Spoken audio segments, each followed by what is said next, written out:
a couple of questions here about merit aid, and I'm sorry, I'm steering you all over the place because it is such a large topic, and there are so many questions coming in. So many colleges post charts or stats needed for certain merit aid.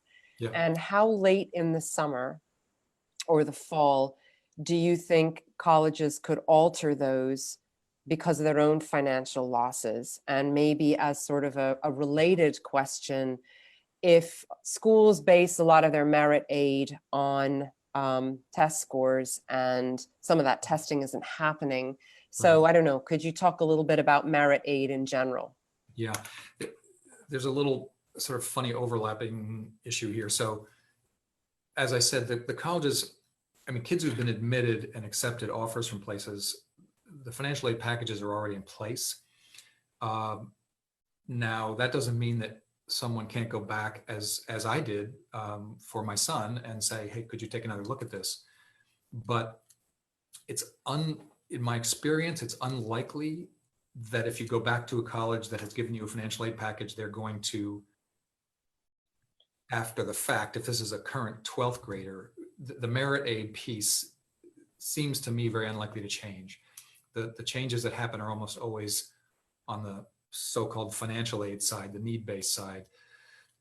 When it comes to kids who are now 11th graders going through the cycle, I think colleges that give merit aid will continue to do it, and they'll just rely more on GPAs and class ranks or particular course grades or whatever it is. If they don't have scores to work with, Right. they can still make those assessments. Sometimes they may give merit aid because a student has a combination of a good academic record and is interested in theater. It Right. depends on what they need. Merit aid goes to kids as a way to encourage them to matriculate. So it goes to kids the colleges want, and they figure out ways to offer it. Right. So I wouldn't worry about the testing in the sense that the kids are all really in the same boat with respect to testing, and the colleges are in the same boat in the sense that they're going to be looking at a lot of kids that have less testing than usual.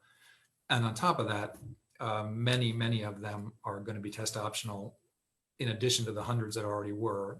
And just as a reminder from our last session, when schools say they're test optional, they really mean it. They don't penalize kids for not submitting scores if they say they can choose not to. So that's an important option to consider.